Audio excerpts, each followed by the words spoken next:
ډېرو قدرمنو مشرانو، ځوانانو، همزولو، کشرانو، خپل طرف نه تاسو ټولو ته خراج تحسین پیش کوم چې دومره ښه کاز دپاره او دومره ښه نیت سره تاسو راوتلي یو یو دلته مو خپلې موجودګۍ مظاهرې کړلې. یقینا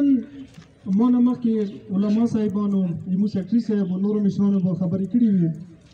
خو زه به خپله دا وایم چې هغه پیغمبر اکرم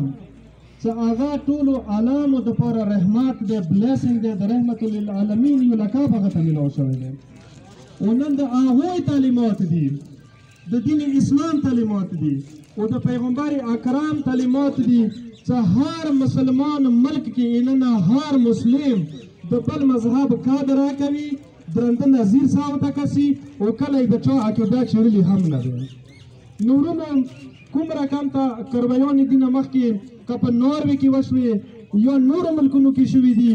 یا موجوده حالیه دور کې اننه فرانس کې اننه څه شروع دي، دا د یوې طبقې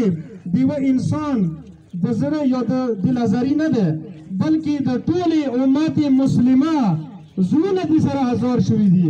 او یقینا ایمو هغوی سره سپیریچوال اټیچمنټ ده. او هغه پیغمبر اکرم چې هغوی ته موږ د دین او د دنیا تامه لرو، نه د هغوی په خلاف که هر څوک نازبه الفاظ یا حقی یا دغه شیان تیروي، زه به دا وایم چې د هغوی مذهبونه هم هغوی ته اجازات نه ورکوي. خو څومره پورې سپیسیفیکلي چې د فرانس خبره ده،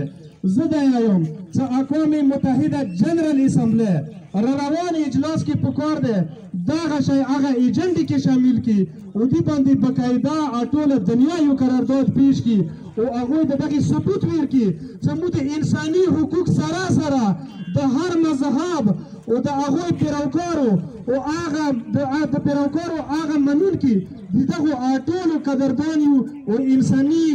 څومره حقوق دي موږ د هغوی امین یو. نو موږ خپله طرف نه بې حیثیتي یو قوم د ضلع کرم اوسېدونکي تورای بنګه، انجمن حسینیه، علما حضرات او نور دلته څومره تنظیمونه مو سره ولاړ دي، موږ ټول متفقات ورباندې دغه وینا کوو او غوښتنه کوو، پر زور مطالبه کوو چې فلفور د فرانس سره سفارتي تعلقات مکمل طور باندې منقطع شي. ټوله هټ کر چې څومره د فرانس پروډکټس دي که هغه موږ تاسې مارکیټ کې اینه نه یوز کوو او که هغه موږ تاسې کورو کې اینه نه یوز کوو، موږ ټولو باندې دا واجبه ده چې هغه نه فلفور هغه شیونه مو مکمل طور باندې باندې کړو، د هغوی استعمال بند کړو او یو داسې فاینانشل دچکه هغو خلکو ته ویر کړو چې کم سے کم هغوی ته دا اندازه ولګېږي چې مسلمان یو منظم قوم دی، موږ کې اینه هیڅ قسم تفرقات نشته دی without any discrimination beyond the religion. پیغمبر د مسلم هم دی، د عیسائی هم دی، د یهود هم دی، نو د هغوی حق کې اینه که څوک هم ګستاخانه الفاظ یا ګستاخانه حاکې شی کوي، که هغه فرد واحد دی، که هغه قوم دی، که هغه ملک دی او که هغه د دنیا ملکونه دي، موږ د فورم باندې دا اعلان کوو چې موږ هغوی سره هر سطح باندې نن نه د تعلقاتو د قطعي تعلق اظهار کوو او انشاءالله تعالی موږ خپل حکومت نن دغه امید لرو، موږ ته قوي یقین دی چې هغوی به دغه یو کوم کیس دی یا دغه یو کوم